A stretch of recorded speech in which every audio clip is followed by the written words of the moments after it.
Yeah.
Morning, Mike.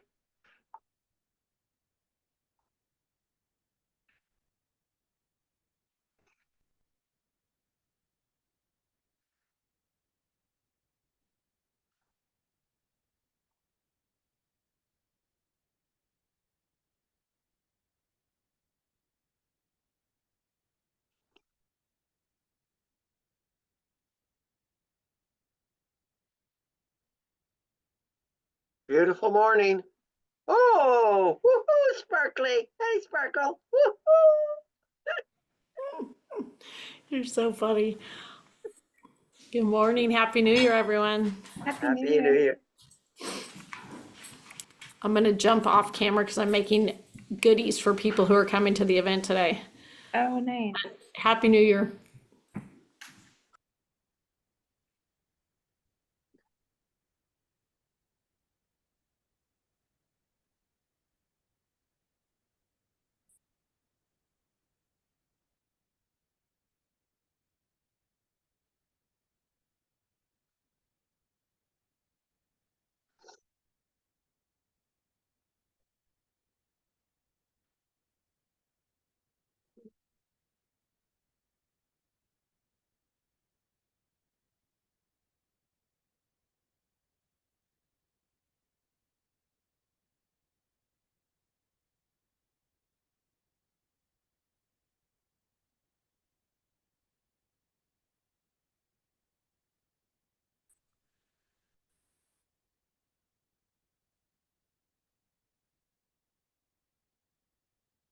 Meditation. Thank you. First, so that we can get ourselves here, really. We can truly arrive. And then I will offer us a fair amount of instruction today. So when you get sick of my voice, you know, it's okay to just go. I won't be able to today. On other days, more than love the opportunity to do that with you. So here we are, Encinitas Mindfulness Community on January 4th. We decided after a little feeling my way around renewing the fire bowl ceremony, we used to do it every year. And then COVID. And then when COVID happened, we did felt like flailing version of it on Zoom. Wasn't, but we did still burn the regret, the resentment, the remorse. And I'm so excited this year because this is our first year back. So this is for New Year's later. And I think that's all of us just waking back up, isn't it? Like getting back to the essentials, not just any longer just survival, but now we'll be talking today about these essential precepts that if you are sitting here today, you are prepared to take. How do I know? Because you got up after being drunk from the holiday, too early, a little too cold, right? Didn't know where that jacket was or where the scarf was, and you got here. And you got here, which I know is meaningful and even more importantly, not accidental. It is not accidental. So thank you all so much. In our last board meeting, we chuckled and said, well, what happens if we have parking problems? And I'm happy to announce today, I think we do.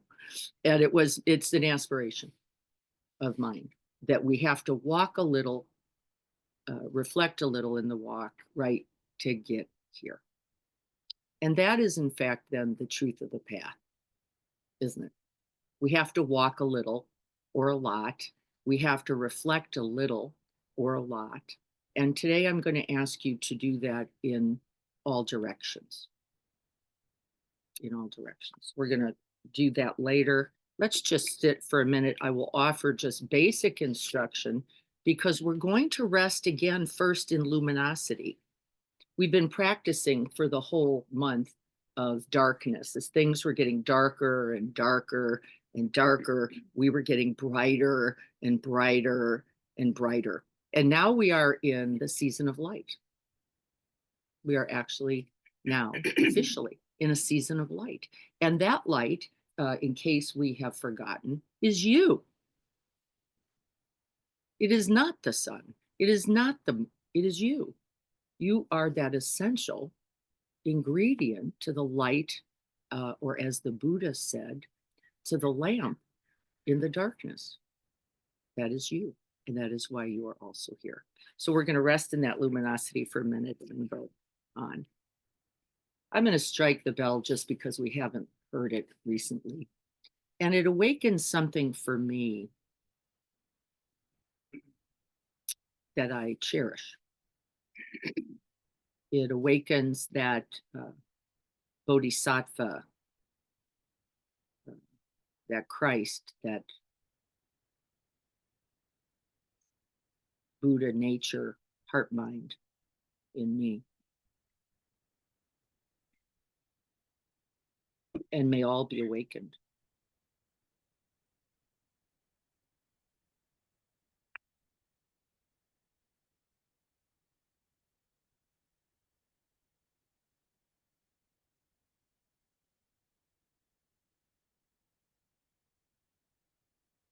And with the strike of the bell, we're going to follow the bell into that vast open space.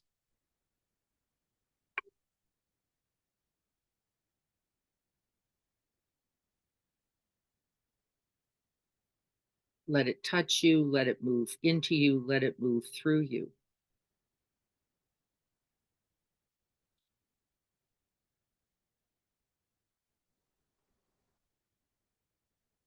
Let it ignite your own most loving,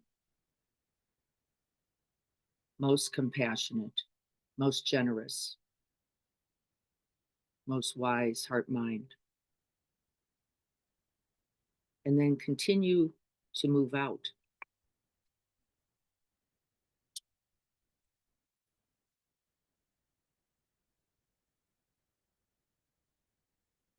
And so we rest back, we soften, we let go of whatever we think we need to hold us up. We're already being held.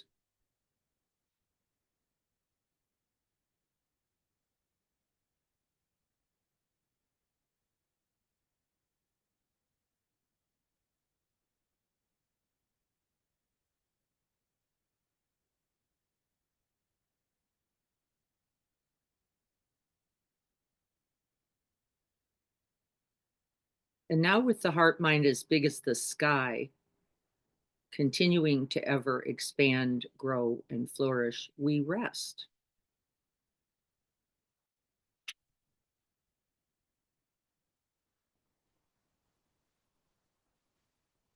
The awakened heart mind is the ever illuminating, ever expanding nature of light, the lamp.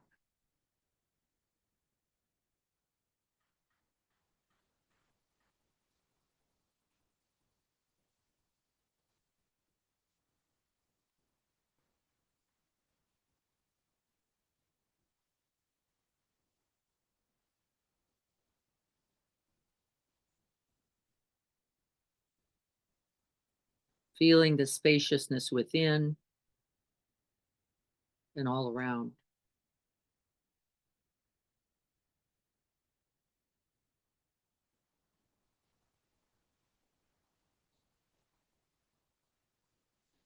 With each out breath, seeing if you can open and make contact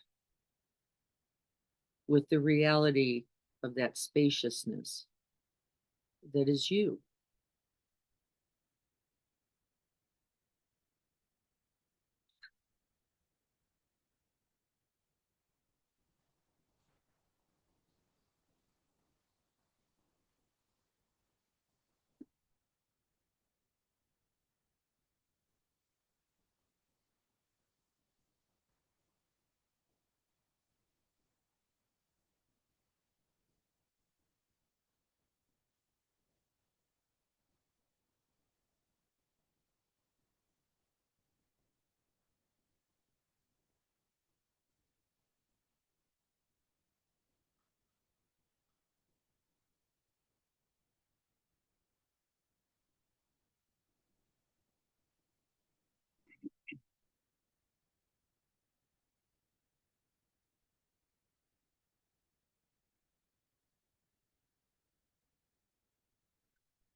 With each out breath, we let go a little bit more of this artifice, of this false scaffolding. Joko used to say, your fabricated life,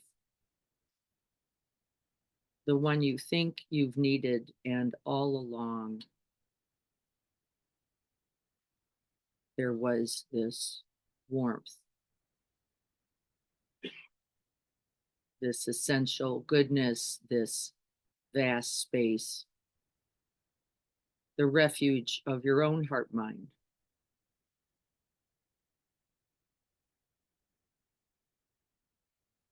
And that of others.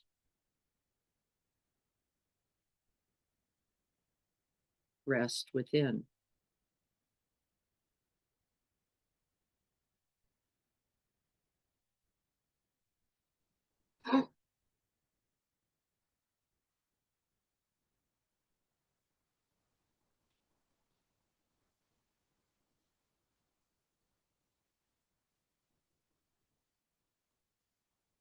And then you can see quickly that in fact there's nothing to think. And that in fact most of the thinking gets in the way of this quality of being.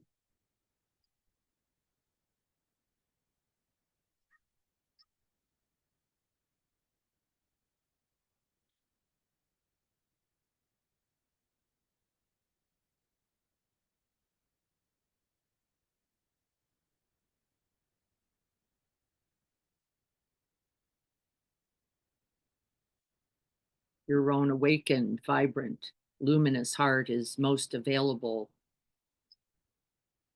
just like this.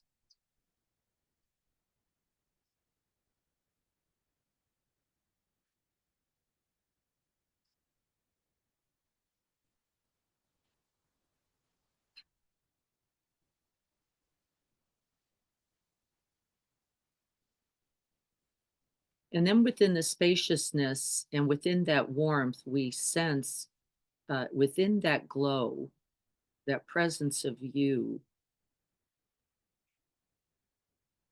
an essential stillness.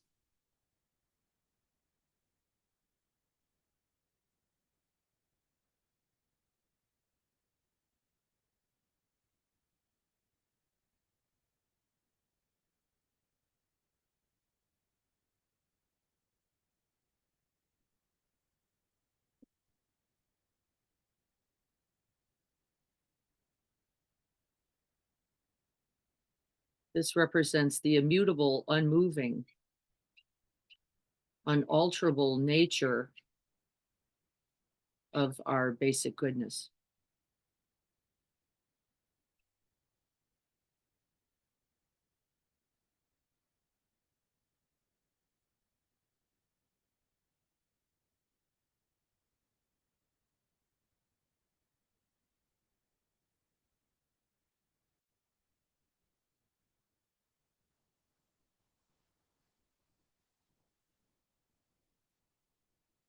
Within that stillness, there is the flutter of your own heart,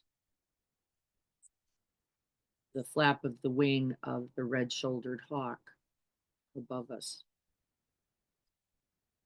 And it does not distress or disrupt, as life cannot.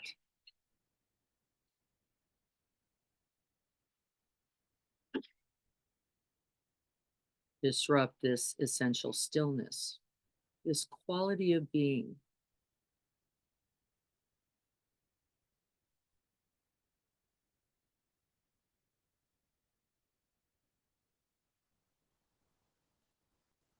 And so we rest back a little bit more.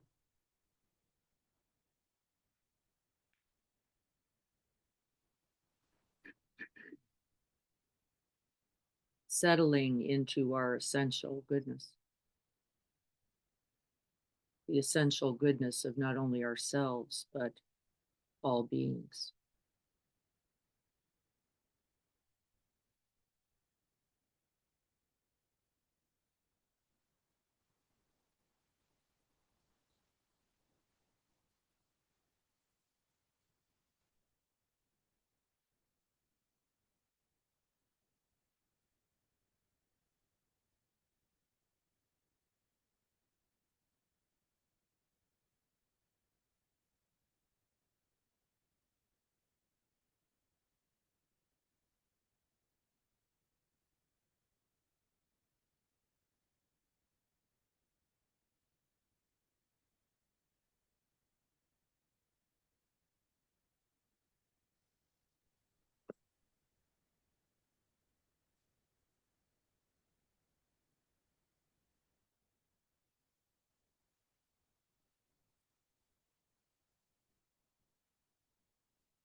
And then we open to the third characteristic of our own awakened heart minds, that of silence. And then we remember that silence, stillness, and spaciousness is all abiding, always present, undying, unborn, cannot be defiled or stained or tangled or nodded.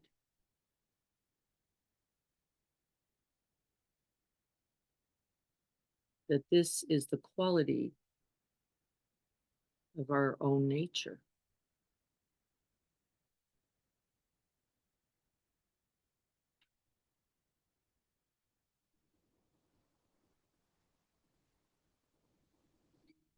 Rest within.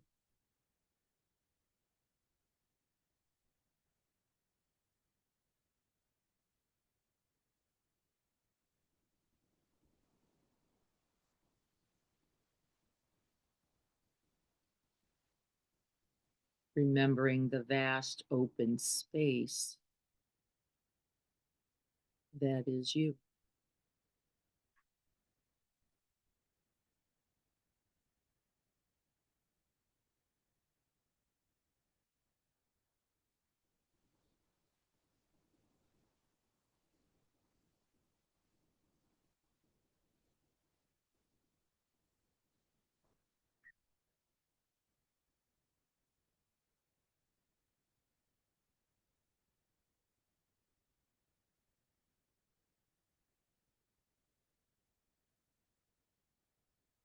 Feel that warmth, that luminosity, the bright light of our own true nature, glowing, shining, extending in all directions.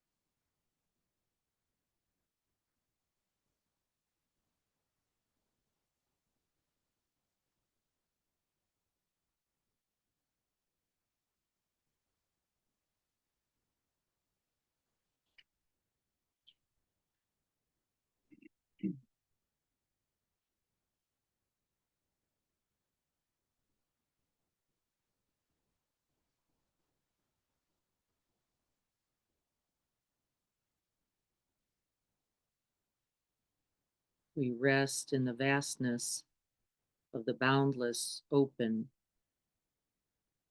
awakened heart mind. Within and around.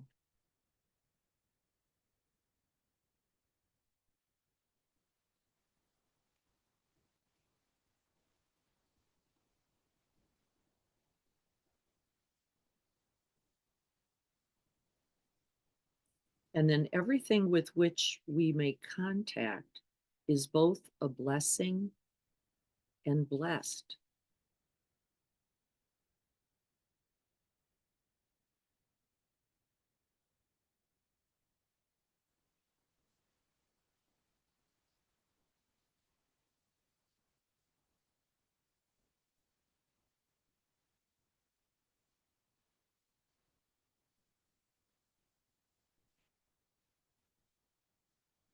A sound, a thought, a feeling, a sensation. We smile and bow to them all.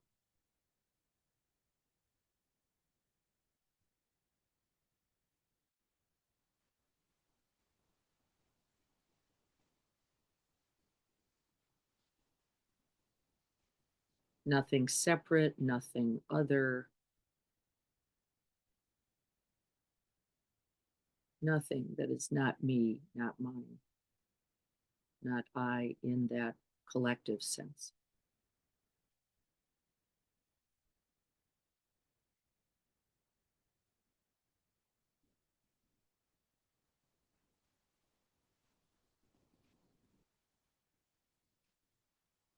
And as we rest in this quality, our true nature, I've asked the question of the Sangha, which is what is it that you have been practicing in this last year that has not served you? That has not served your basic and most essential love, goodness.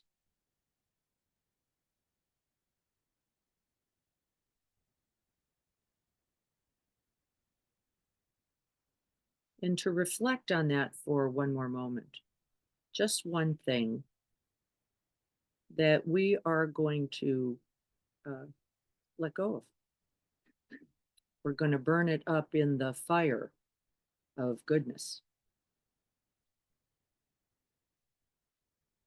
in the fire of commitment, of disciplined effort, of basic wish for non harm.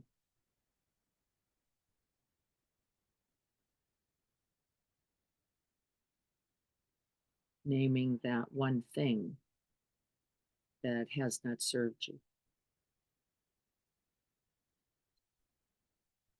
has prevented the love, the care, the wisdom that is your essential nature.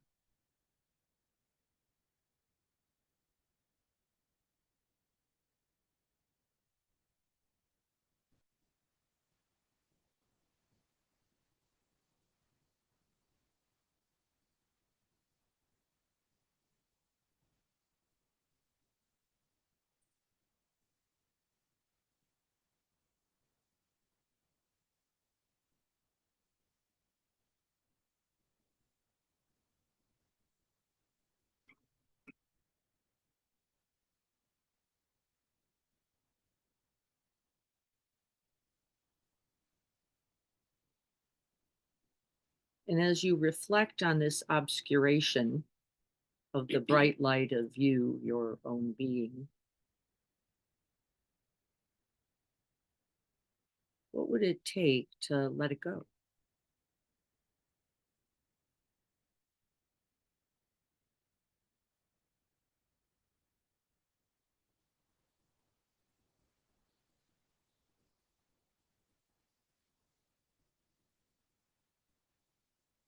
And we're going to invite here a vow that we will commit to later. But just reflecting on that now for a moment. A vow or a way of being.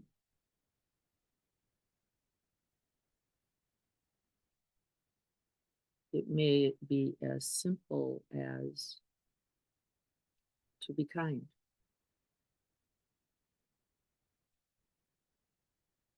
to be gentle,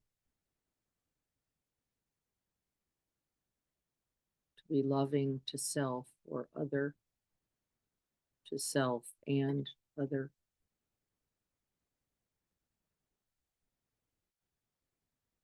Above all else. This is a vow. Above all else.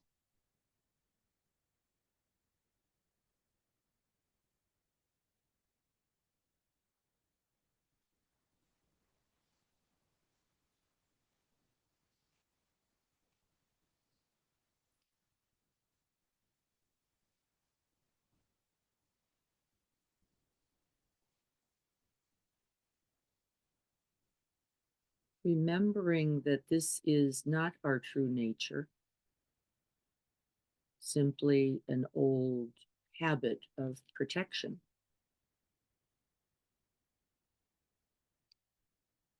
A false refuge.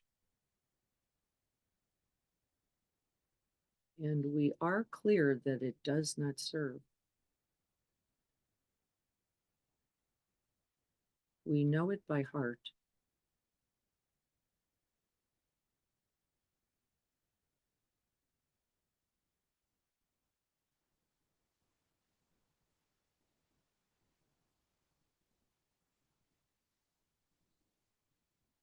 And then see if for a moment we can't feel for ourselves in that moment of suffering, in that moment of fear or pain or confusion or greed. Really breathe in. Make good contact with your own beautiful heart and feel for yourself.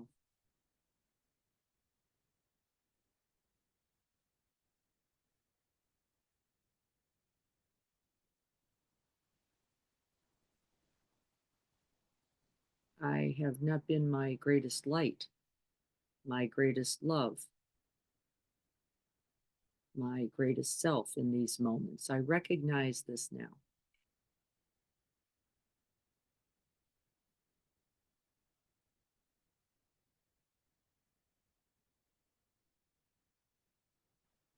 And offer myself whatever is needed to transform it.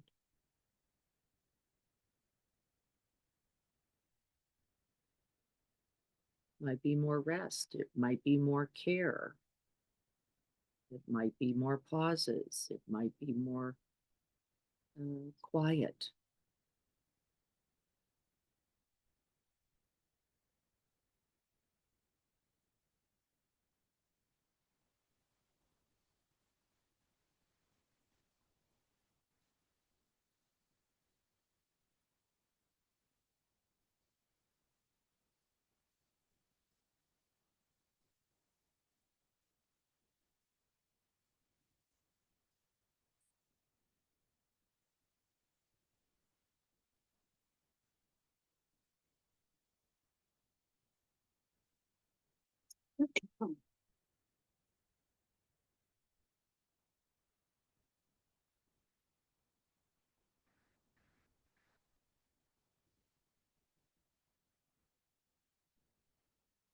And feel how good it feels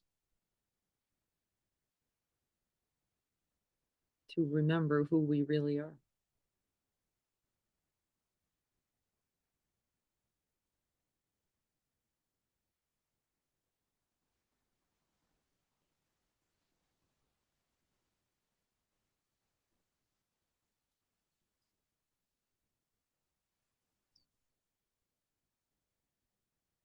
And we're going to reflect on that um, part of the vow where we are going to now take a moment. What is it we are letting go of? What regret, remorse, what habit pattern, what addiction, what affliction, what belief thought? What is it we are committing ourselves towards non harm, towards the good for oneself and for all beings?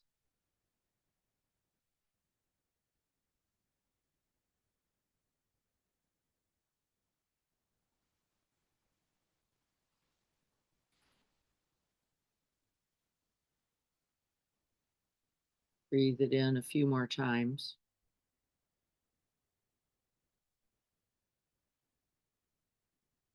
You may feel the heaviness or the weight, the contractedness or the numbness. Could be all kinds of things of the regret and the remorse.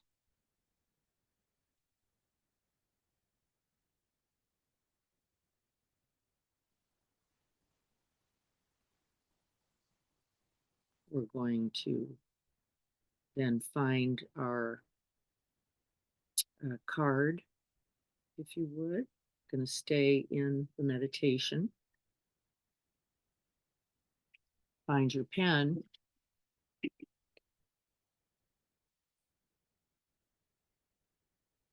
And you're going to write that which you are releasing.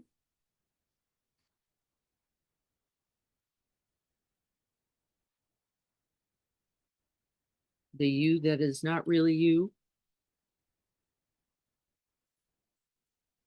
There's some additional cards, pens, and string back there for those who need it.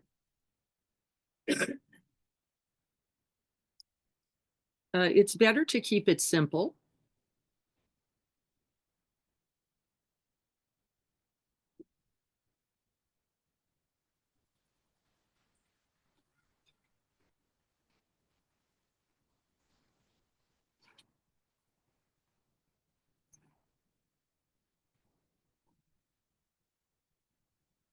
Might be a word, a phrase. Remember, this is a part of the vow. Often when we recite vows, we recite the good news. But often before we can get to the good news, we do a little releasing, a little creating space and room. And so this part of the vow is that which I know has caused harm, that I am vowing not to continue to cause, beginning now.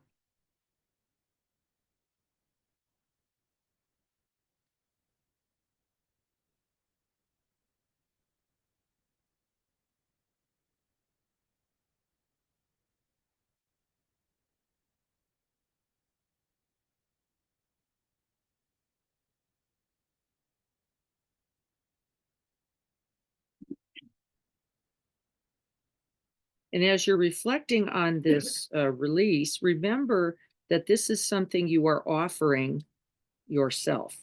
This is not a demand. This is not a rule.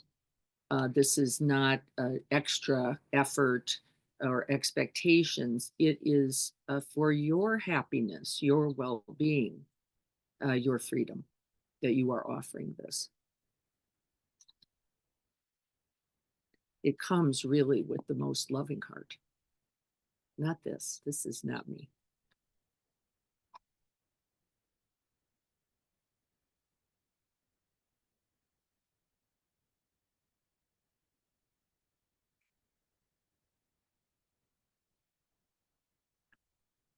And then you can fold that when you're ready.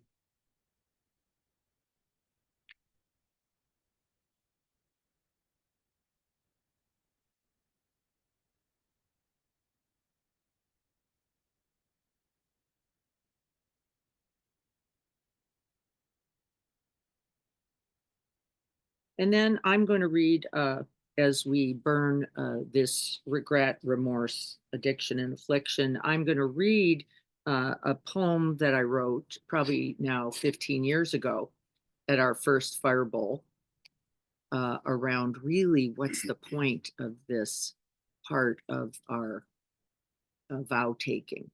What's the point? We're creating space, room, warmth, and goodness before we take on the new. I'm going to leave mine right here for now. And so then we have just a set of candles at home. You might just have a candle. You might, if you don't have the candle in front of you, lovely for those of you who I see do, you might just choose to tear this for now, right? Just tear it and leave it and then burn it later. That's all workable, but we're really, right? This is it. Okay, so those you can get up, I would say just 2 or 3 at a time so we don't knock that over because it's fire still. Just set your card aflame. Reflect on that for a moment while you're standing. Take a moment. Let it burn in that copper bowl. It won't burn it. And then I'll read this while we're going through that process. So whenever you're ready, Greg, I'd like you to start because you're the grand poobah.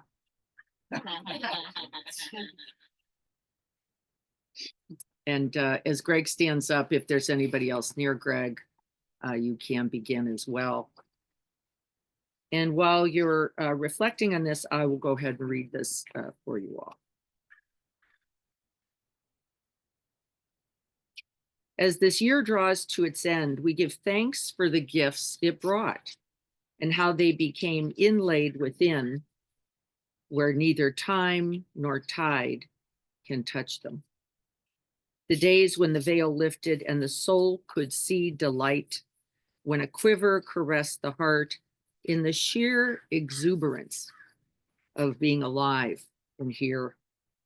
Surprises that came awake in forgotten corners of old fields where expectations seemed to have been quenched. The slow brooding times when all was awkward and the wave in the mind pierced every sore with salt. The darkened days that stopped the confidence of the dawn. Days when beloved faces shone brighter with light from beyond themselves. and from the granite of some secret sorrow, a stream of buried tears is loosened. We bless this year for all we've learned, for all we've loved, and for all we've lost.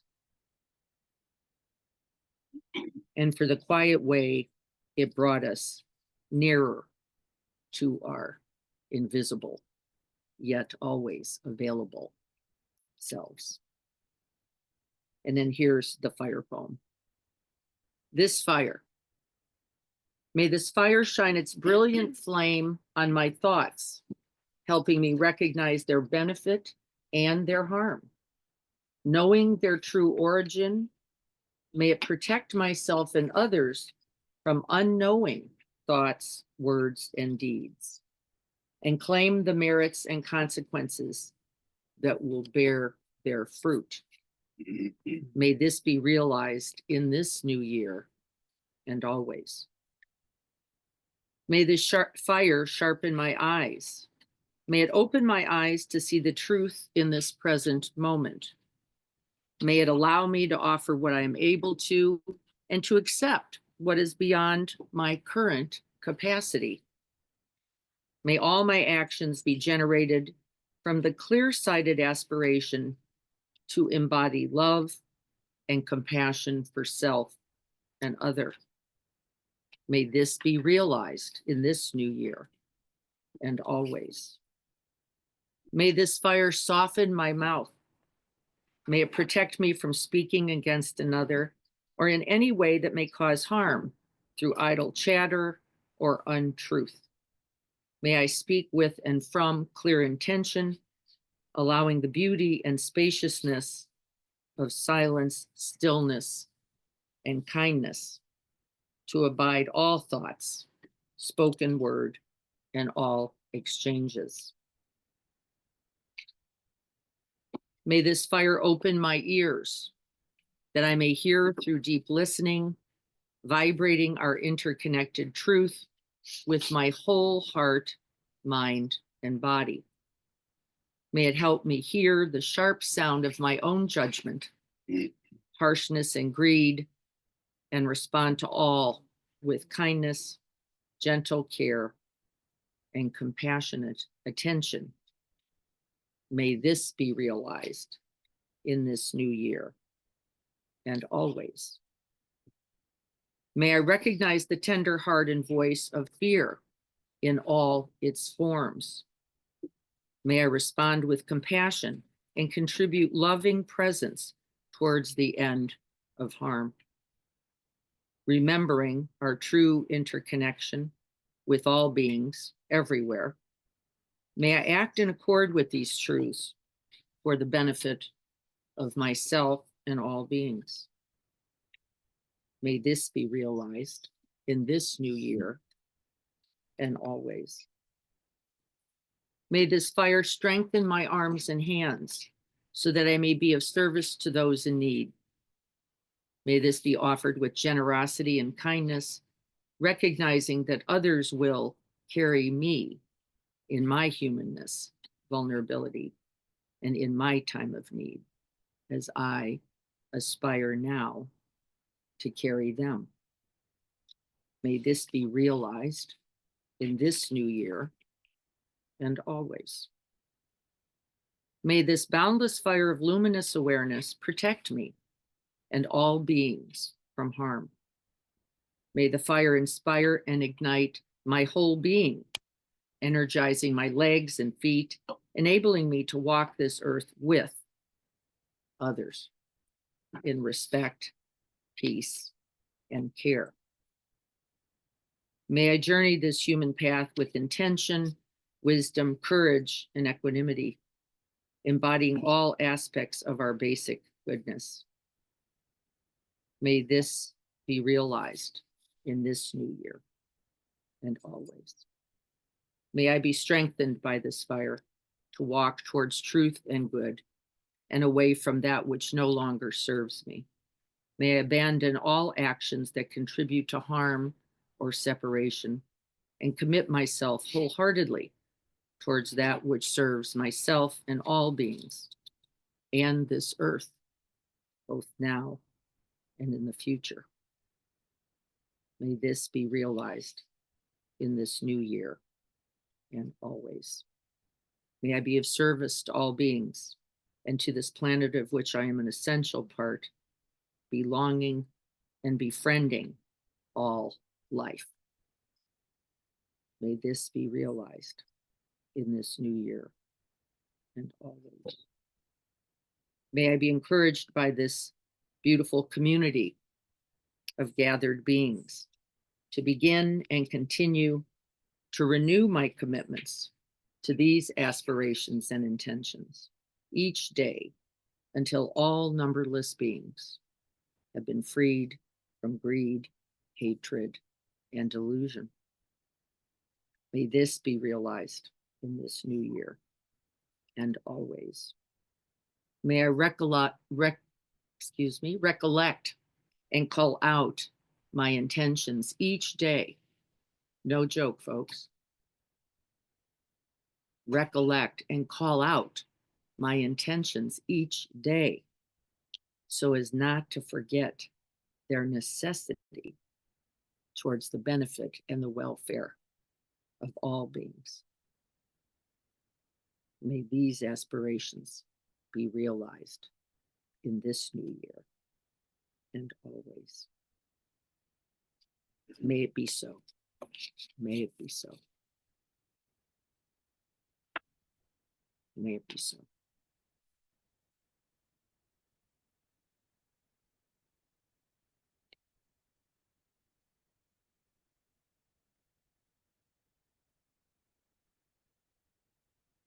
So be it.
Well, then on to the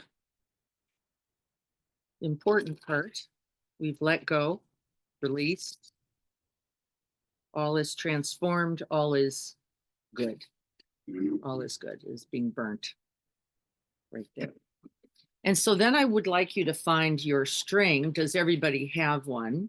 And unfortunately, I'm so sorry, community on Zoom, you don't. I apologize, but if you could find something, anything for a moment to tie around yourself, even to lay it around would actually work. But find your string.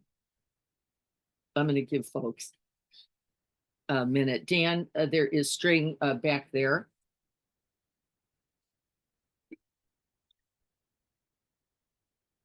And this string, I don't know if anybody knows the symbolism of the string. Anybody have any ideas about this? And there's a red dot on it. Does everybody see that? Should be a red dot somewhere. Often the string is red, but I didn't want it on anybody. So there's a red dot.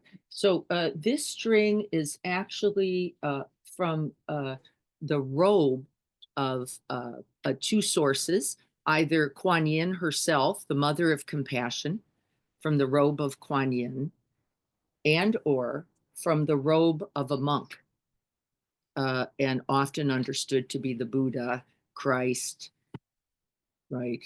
Muhammad, whoever it is, somebody you understand to be embody that. So this is that. And Jack Hornfield, who is such a kick for me, says, you are now going to be the Buddha in drag, or a monk in drag, or Kuan Yin in drag. And so that's what this string represents, that essential thread of our and throughout all time, that goodness, that capacity. Okay, so do we get this so far? The good news is you do not have to be a Buddhist to do this. The bad news is you still have to be a Buddha, a Christ, right? This is the true aspiration. Mary, Jesus, Kuan Yin, whoever that is for you. And so we will be asking you to keep that aspiration in mind the whole time. And so no matter your tradition, thank you, it might work. No matter your tradition, root tradition, it's all fine. Thank you, Chief. We're putting out a fire because we had a lot of dukkha in there. And you know how dukkha burns. I don't know. Serious stuff. The good news is we're going to work on the sukha now. Okay. So with this string, you're going to do tie 3 knots in the string. I wish I could see everybody there. Can you guys hear me back there? I apologize. Thank you. You're going to tie 3 knots. So you're going to start with the first knot. And I like to put my knot somewhere near the center. That's just me. You know, I believe in a certain kind of symmetry that never really happens. So just put it somewhere. And the first knot is the knot of the 3 refuge. The knot of the 3 refuge, not just all 3 right in this one knot. Does anybody recollect what the 3 refuge are and how you don't have to be Buddhist in any way to take refuge in them? The first is one's capacity, each of our inborn capacity towards goodness, towards the desire for ease, well-being, connection, love. And with that first refuge, we remember that capacity. Right. And then you can see it doesn't require that you have any particular belief system except for knowing, the knowing of the goodness within us. And then we commit ourselves in that refuge to recognizing the goodness in all beings, no matter their disguise, right? No matter their disguise, no matter how harsh or other or they appear. We remember and recognize. That's the first refuge. The second refuge is to remember the truth of this, the interconnection of all beings, the impermanence of all things, and the truth that in this precious human life, we are given but a blink in which to make this true, literally, right? And we all know it. We're nodding. We know it. A blink of a moment in which to make real that truth. And the third then is that we take refuge in the hearts and the arms of each other, because without this, there is no possibility. There is no possibility for our survival, literally, right? And then the survival of this world. No possibility without this community and all communities just like this, who contribute their resources, their heart minds, their actions, their words each day to the good of all of us. So that's number 1 knot. Anybody have any issues with the knot or with the concepts that go into it, the three refuge. You couldn't. You couldn't, could you? No. So then the second knot. The second knot is the knot of compassion. This is the knot of the precepts. The precepts are commitments to a way of being. And it begins essentially with a commitment to non-harm. That's it. Start there. And if that's the only words you can remember, it's good enough, right? Forget the rest, because the rest are just other ways in which we can make that real. They are not to intoxicate oneself. And that doesn't mean for me in any way with alcohol. It means with our materialism, with our demand for things, with our greed, right? We're intoxicated in these ways as well, that we're not intoxicated by this, so that we can be available to the heart, mind, and needs of others. The other says that I will use kind speech, that I will, in my communications with others, be regarding, respectful, kind, and caring, setting the intention always to be respectful and regarding. Another is that we do not use our sexuality in any way that causes harm. And for me, that actually also means that we offer protection to those deserving of that protection, right? Not just with our sexuality, but with every thought, word, and deed, that we extend protection to others deserving of protection, and that we do not take that which is not needed.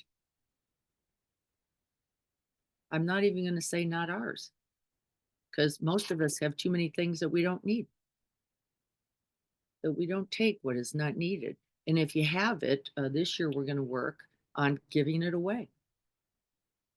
And we're going to do that in all the ways we're going to talk about over these next several weeks, right? That we don't take more than is needed for our benefit, and then we offer the rest to the benefit of others.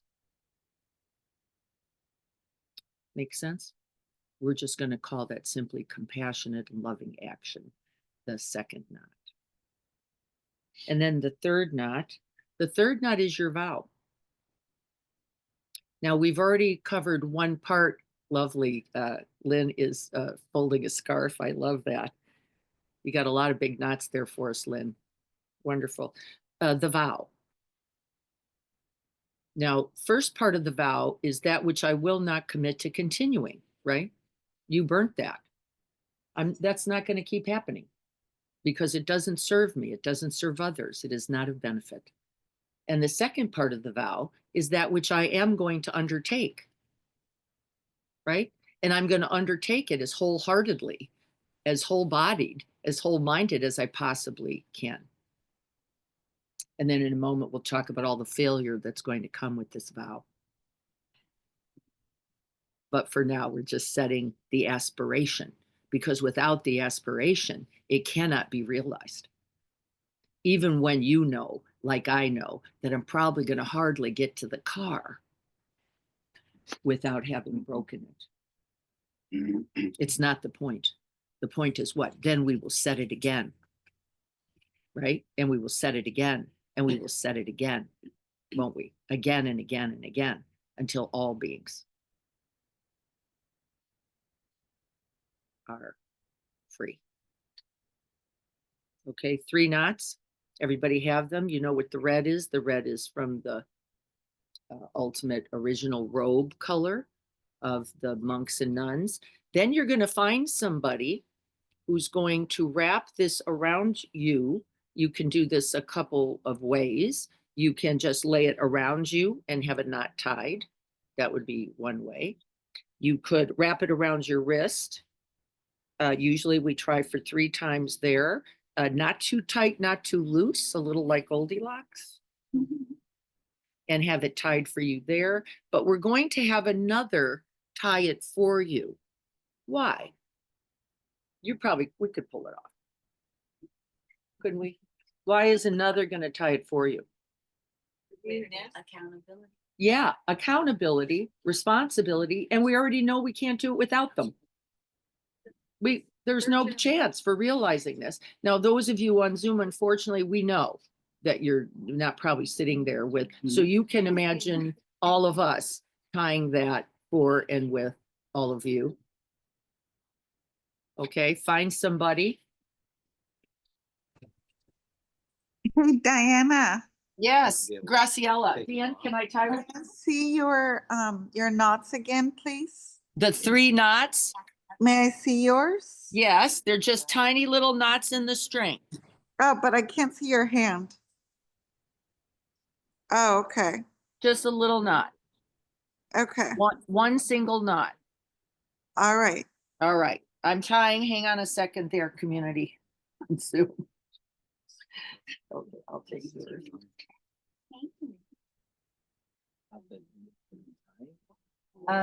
You can, now Dan's asking an important question. He said, is it a knot you can untie or not? Well, I would say, let that be up to you. I think it's gonna be up to my fat little fingers. They Your fat little fingers. They cannot, cannot, sorry. I know. Can we trim it? They say that you should not trim the string, that it hangs for a purpose. Actually, I will tell you that in a minute. So that was an important statement just made. Can we trim the string? And the answer was no. I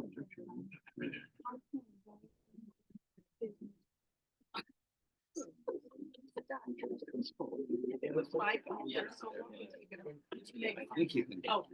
Just don't pull it. That's what I was. And I did.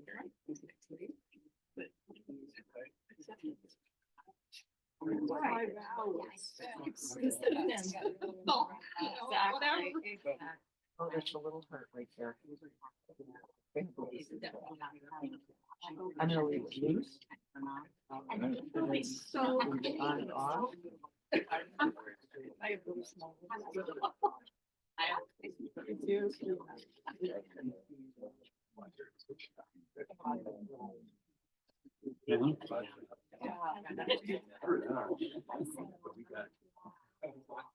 Straight through there to the right. See if you can not go off into distracted speech. If you're going off into how am I going to help you realize this, that would be a really good conversation. How can I help you realize these aspirations?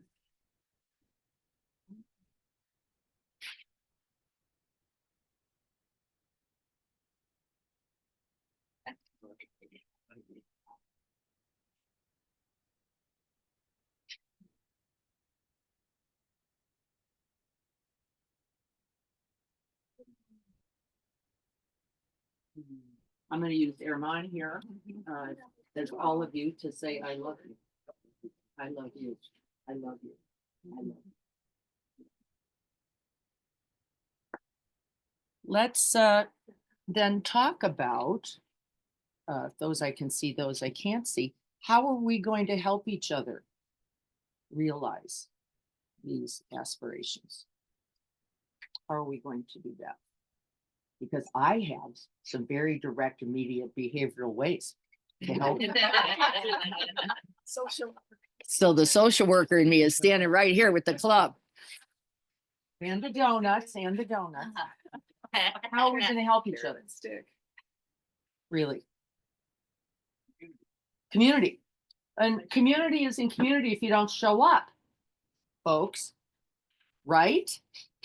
It is right. You all got here today.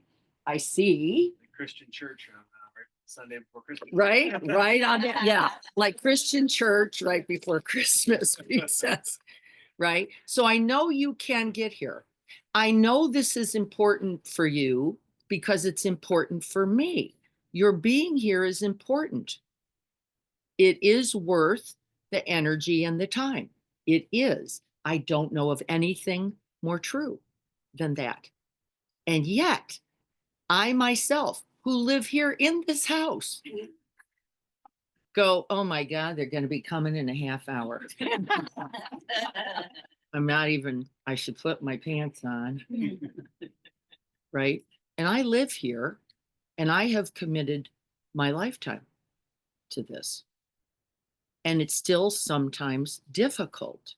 When it's difficult, call somebody, say something to somebody. Are you gonna go? Can we go together? Can I borrow the coat? Can I get my a refuge string back on to remember? And can I call it to mind? Remember that number one instruction? I have to call this aspiration to heart mind every day. And then they say, call it out. Don't keep it to yourself. Call it out. May I be gentle and kind. May I be more compassionate towards myself and others. May I offer myself in the service of the right good in some way today. Today. So those would be some of the ways. What else?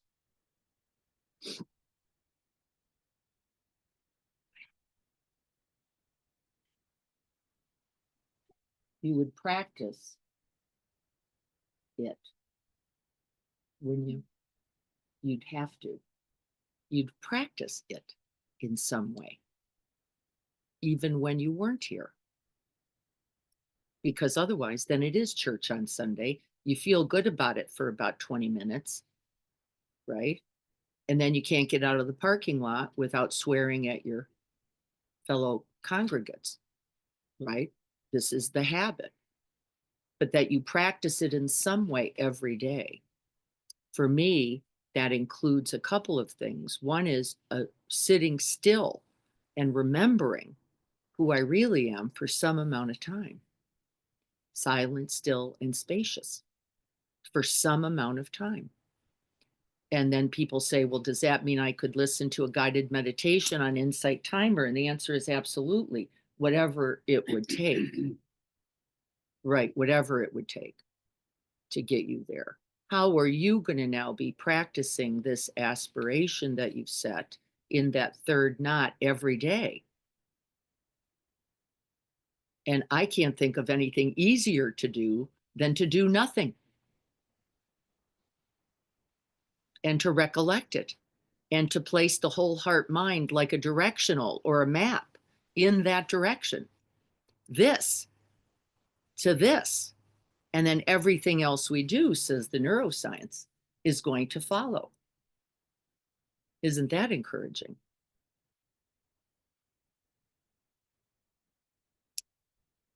Reading that book that I have talked to you by Ezra, really good. Yes.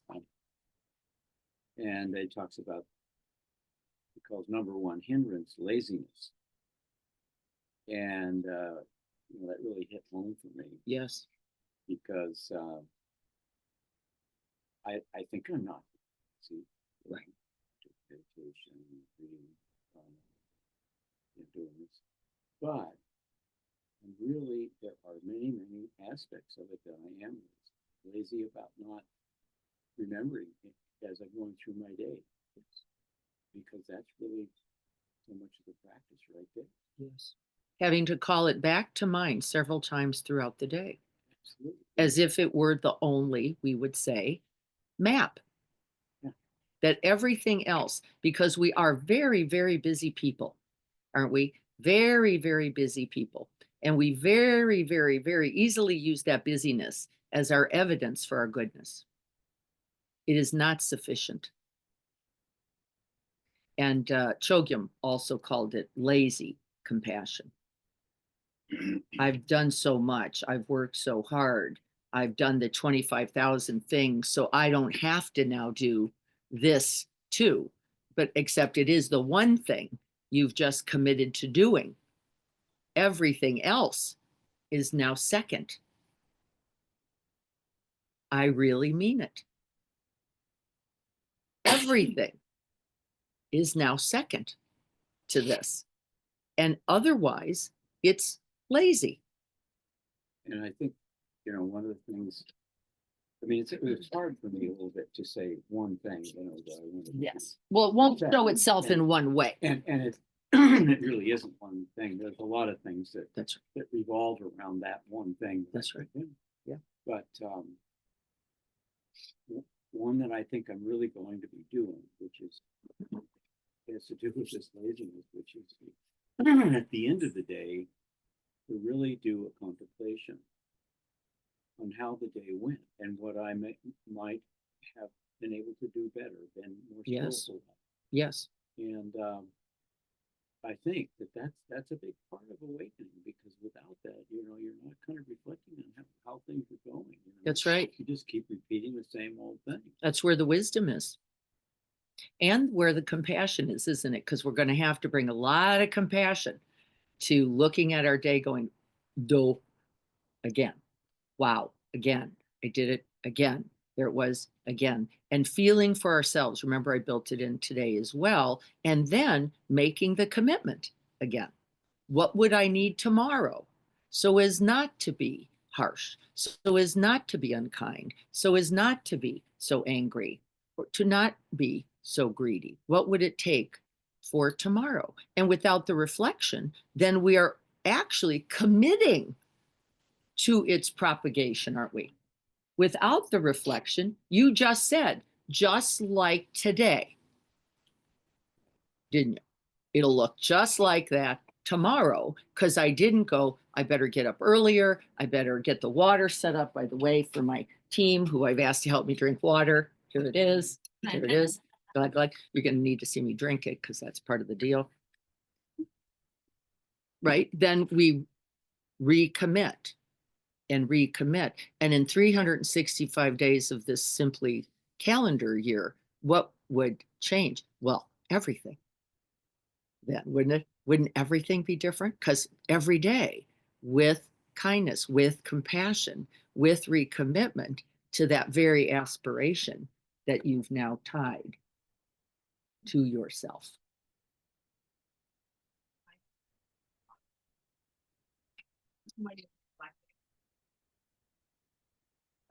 Yes. Oh my God.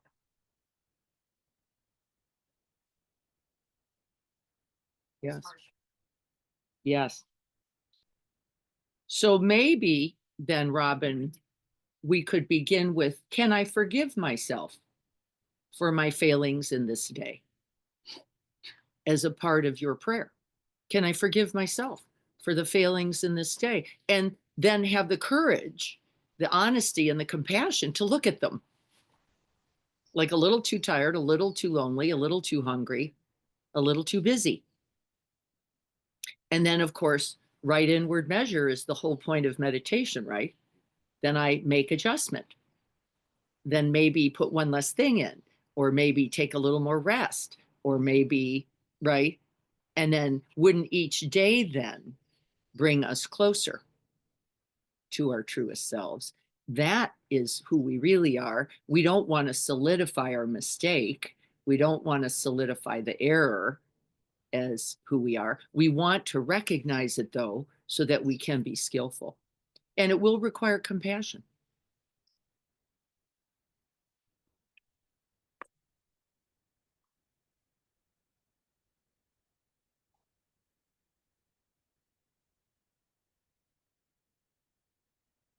That's right. Right, wouldn't you? Yeah. I really know that's true of this community, or you, again, you just wouldn't be here. You wouldn't have gotten up. Remember this is meaningful already. And then how do we support each other going through the year in this? We keep calling it to mind, as Greg said, we reflect on it in the evening, right? These are essential characteristics. We begin the day by calling it out. We look throughout the day for its evidence. And then at the end of the day, we reflect on really technically its goodness. And yes, a little on what happened there that I kicked the door anyway.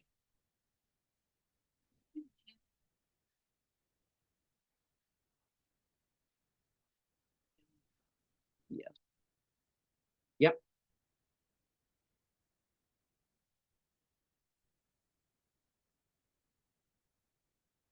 That's right.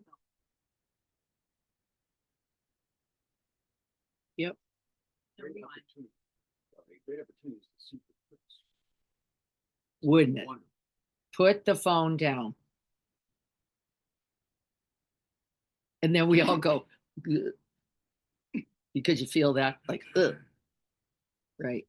But it's okay because we have not understood how to use this technology particularly well.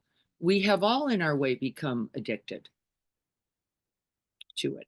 And we can all be in recovery right now.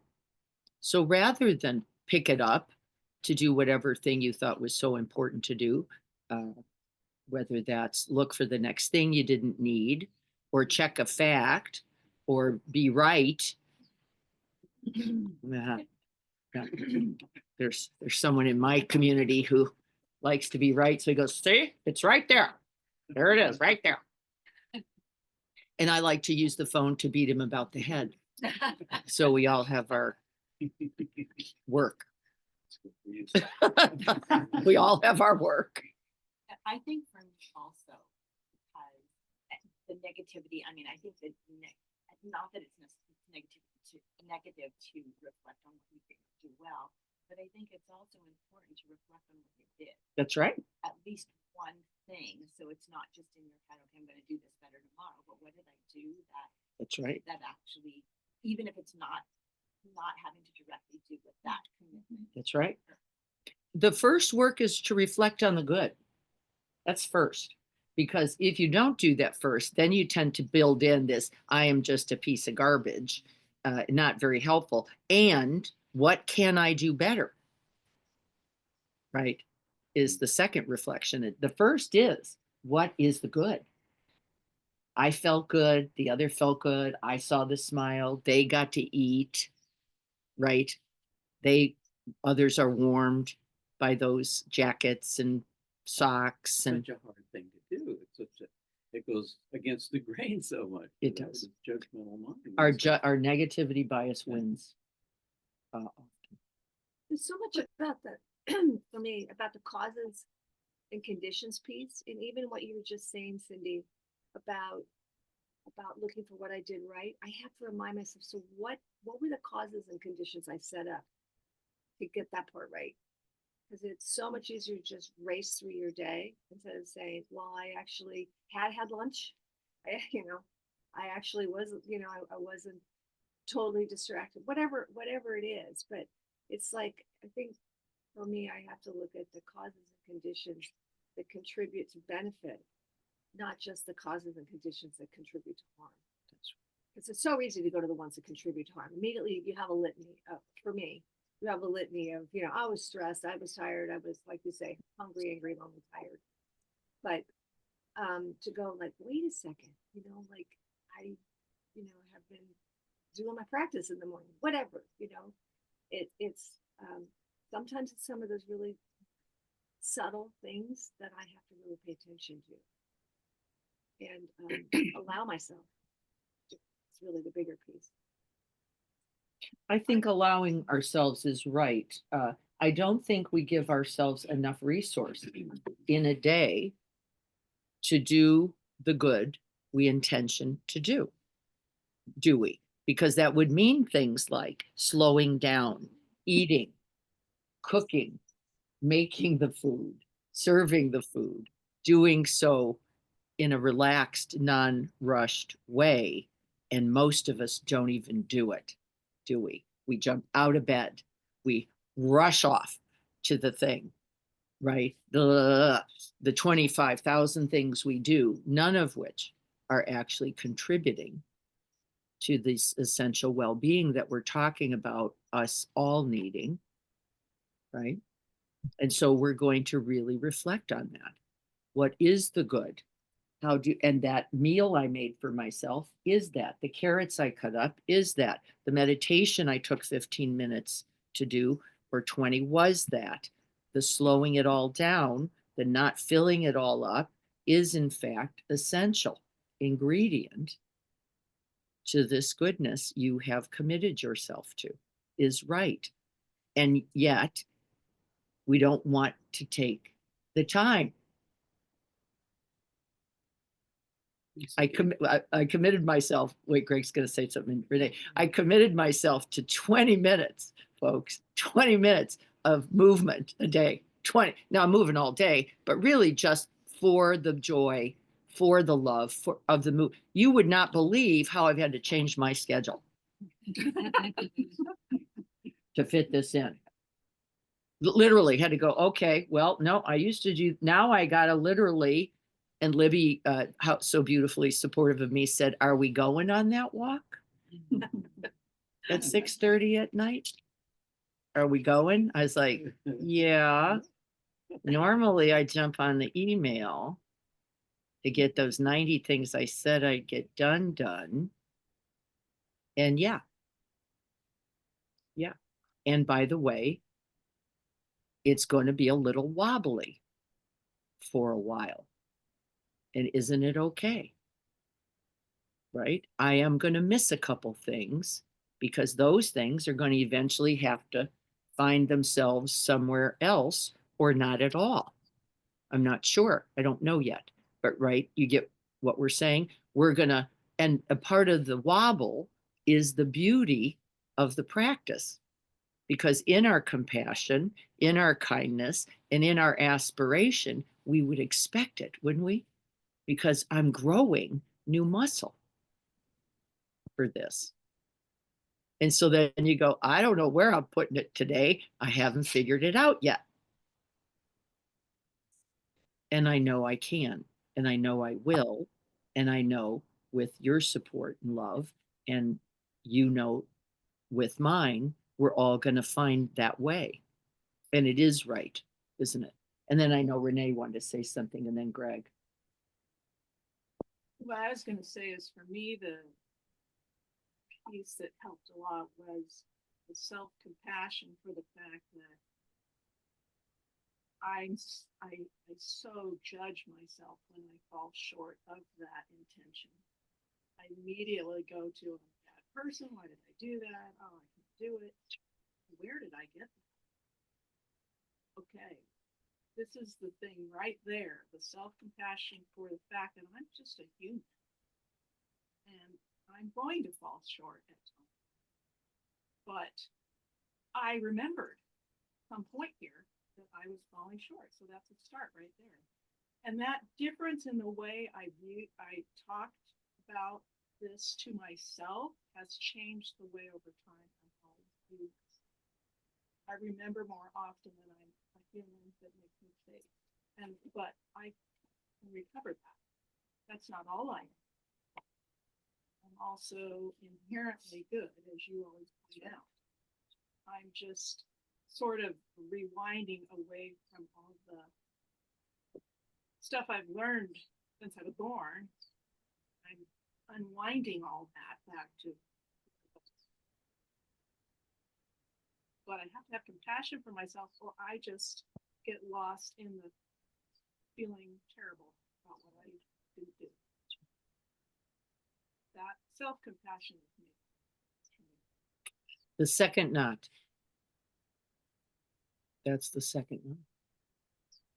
That compassion with the precepts. I will not cause intentioned harm. And beginning with myself.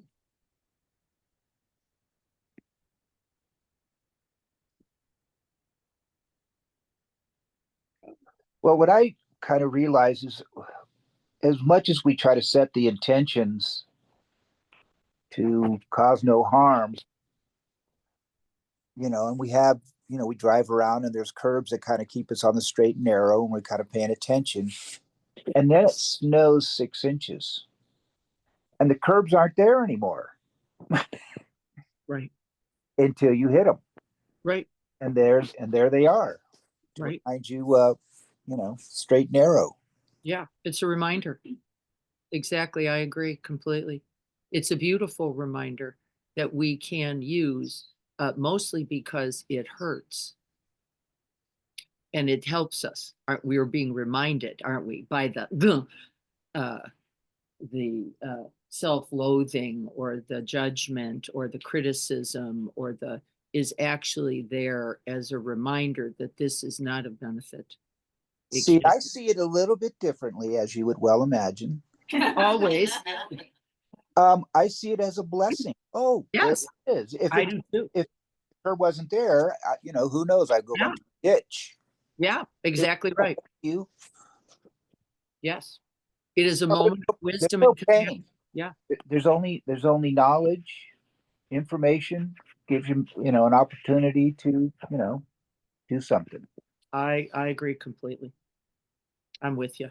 No pain. No pain, no gain. Well, I was joking. yeah, I've had a lot of pain and I've had a lot of gain. So Yeah, I, yeah. I guess can't dispute that one. I can't really. Thank you, Mike. Good to hear from you. Greg, and then we're going to do our prayer. Well, Lisa gifted me a book on Thoreau, Mm. and we're talking about the doing and how the doing gets in the way of, as a hindrance, really, to our practice. And so there was one thing that I was reading that was really good, and a number of them, but he talked about simplicity. And I mean, he lived in a time when I think of as being very much simplicity. And he talks about horses and carriages and, mail and stuff like this. There's so much we have now that's just beyond belief. But one of the things that he said that he didn't want in his pond there, that he had this little cabin. He's got this beautiful pond and nature's all over it. And somebody was going to gift him a rug for his threshold. And he decided he didn't want the rug because it was going to take time out of his day to sit there and watch the frogs and the birds and the whatever, because he'd have to take it out and clean it. Exactly. And Exactly. there is a really perfect metaphor for how we are in our lives. Exactly. With all this stuff and everything that we Yes. we have to You do. have to manage it. We have to, and whatever we got to clean it, we got to dust it, we got to Yes. do something with it. Yes. That takes us away as a hindrance. Really being with Yes. Exactly. So we have all the instructions. We have all the reminders. We have cultivated the awakened heart to contribute. And so then we will end with the Bodhisattva prayer. And you find your prayer. You have your vow. What are you going to remind yourself with every day? My commitment, of course, is to recite this prayer 3 times a day out loud. It has been easy to do and has been required. I will also say it has been required because by the second time I recited it, I had forgotten. And so find that for you as well. Might be a word, a phrase, or this prayer.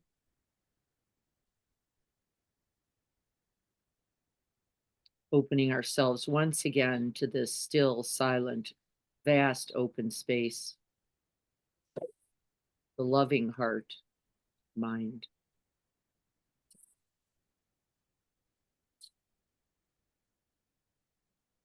Incarnated in this human body, expressed through these thoughts, this speech, and these actions. May they all be of benefit. May I be a guard for those who need protection, a guide for those on the path, a boat, a raft, a bridge for those who wish to cross the flood. May I be a lamp in the darkness, a resting place for the weary, a healing medicine for all who are sick, a vase of plenty, a tree of miracles. And for the boundless multitudes of living beings, may I bring sustenance and awakening, enduring like the earth and the sky, until all beings are free from sorrow. and all are awakened.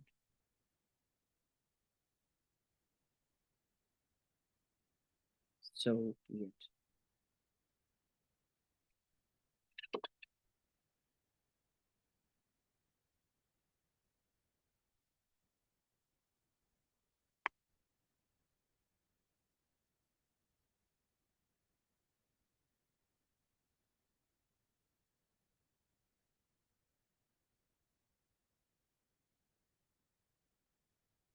Happy New Year. Happy New Year to all of you. Thank you all for joining us on Zoom. We know you could not hear everything. We're working on that in the new year, where we're going to get to pass the phone around. Sorry that you couldn't join us because you live in Colorado or Israel or some other amazing place. But thank you always for joining us on Zoom and for hanging out with us, even though I know it's not always easy. I look forward to seeing you all in the new year. Thank you all. Thank you all so much for your practice and your being. Thank you. We have some treats. Why? Well, because in many traditions, having a piece of sucre is a way of remembering. And so there is a banana bread that's made with applesauce, not sugar, with dates in it there. Have a piece, please, of that. This is the sort of cementing of the goodness. And the other thing I made, which is not actually a lemon bar, it's keto loaded. So it's got about 100 eggs in it with a slight lemon flavor. And that was, it's custardy and was, and also almond flour and gluten-free. So please enjoy those. Sorry you can't enjoy those there on Zoom, guys. Good to see you all. Love you all. Be well, everyone. Look forward to seeing you. Thursday, the 9th, we are doing Philabelly. If you didn't get an email from me, but you want to participate, please let me know. Otherwise, you should have received that. Because you remember you were asking for some more. I got them. We got desserts. Got them. Got the desserts. Got desserts. I had a whole bunch of people step up. I am so excited when I ask this community for something, boy, I get to show up. I really appreciate that. Thank you. So we're going to have a lot of food. Good. Yeah. So be well, everyone. Bye there. Yeah, that's neat.